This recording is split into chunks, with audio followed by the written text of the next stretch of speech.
Hey guys, today I have a matching Whirlpool washer and electric dryer set, and right now we've got this one set deep water wash because it's a pretty heavy towel load.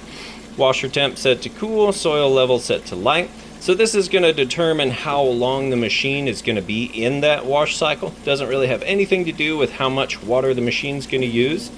Over here you do have rinse options. 1 rinse, 2 rinse. Now with softener, what that means is that, like the deep water wash, it's going to use full submersion, and then pre-soak, you can flip that on or off. So I've got it going, filling up right now. King size capacity, no center agitator, just got the agitation plate on the bottom. So it's going to fill all the way up with water, agitate for a bit, drain the water out, then it'll fill back up with fresh water. For the rinse cycle, drain that out, and then we'll be on to the final spin. I'm going to show you that it agitates like it's supposed to, drains the water out like it's supposed to, and has a nice, fast, smooth final spin cycle. All things you would want to know is if you were standing here yourself checking it out, you get to see that it's all in perfect working order. Then when that's all done, we'll move the clothes over to the dryer, and then I'm going to show you that the dryer's working perfectly. We've got a time dry setting where you can control the heat settings, 3 different options here. Then you have a 4th no heat air fluff setting. Super delicate items can go here. And then there's also an automatic setting. We just kind of set it and forget it. It does its thing with wrinkle shield. And what this does is about every 10 minutes, it'll kick on for 10 minutes, shut off for 10 minutes, for up to 90 minutes, giving you extra time to get back and fold that load up before the wrinkles set in. You can turn that signal, the buzzing at the end, you can turn it off if you want to. You got your lint trap right here. We want to make sure that gets cleaned before each and every load. So as soon as those are done, we'll show that off as well, but we'll let that fill up and we'll come back. All right, so we just switched over to wash. Now it might stop and still add a little bit more water.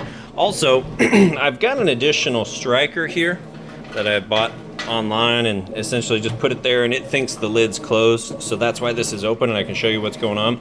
But just about got full submersion. I only use about a cap full of bleach in these loads that I run here, but if you're using your HE soap at home, it'd be pretty sudsy here. And so how this works with no center agitator is you see those clothes pushing up through the middle. So they're coming up through the middle, agitating on that plate as they get drug across the bottom, comes up through the middle, and then as they fall back down to the sides and get vortexed back under, all of that agitation is happening on the clothes. So this is a lot like a front load washer where it's upright and the clothes are falling on themselves. There's no agitator in there. The only agitation that happens in a front load washer is the clothes falling on themselves in the soapy water. Same idea here, except you also get the plate on the bottom, the vortexing on the sides, and so it all kind of works very similarly, but that's how it works there. So as you can see, it also nice smooth operation and nice and quiet. All right, we're moving into that final spin cycle. Got the drain pumping that water out nice and fast. And so it's going to spin to extract the rinse water. And we'll come back once it's up to full speed. And you can see the lid lock there. So at home, you wouldn't be able to open this up. But once again, I got that extra little striker. So we'll be back in just a minute. All right, and it's just about up to full speed on the spin cycle. Up and show you, spinning super fast. It's got the drain running. One thing that's really nice about how fast these spin is those clothes come out max extracted, nice and light, which cuts your drying time in half. So it's going to save you a little drying time and energy there. Now this spin cycle will probably run 2 times, maybe 3. It has to reach a certain RPM, and that's what tells the machine it's been spun out enough. But since this is a pretty heavy towel load, it might run 3 times, but most of the time if you just have a normal, shirts and pants and stuff, it's about 2 times on the spin cycle.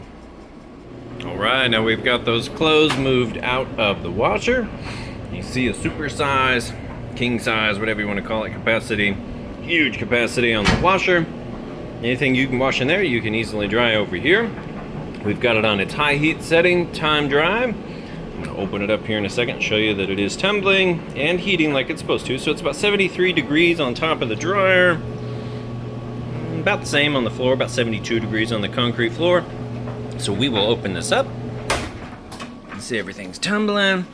Right inside that tube right there, it's gonna super hot. That's where the heat comes in. Right there, your heating element's kind of back behind here. So the heat gets pulled in through here, mixes with the clothes, and then exits right there, which is where your lint trap is on top there. Catches any additional lint. That's why it's super important to change that out, make sure you have good airflow through here. Then it goes down and exits out the back of your dryer. So in your laundry room, you're gonna have that silver vent hose hooked up, and that's gonna even further muffle the blower motor sound there. So it'd be nice and quiet and just kind of hear the clothes tumbling around a little bit. And these are good to go. Now you know everything on them works perfect. We'll go ahead and get them listed up for sale. If you have any questions at all, feel free to reach out. I do appreciate you taking the time to watch my video. Thanks, you guys have a great day.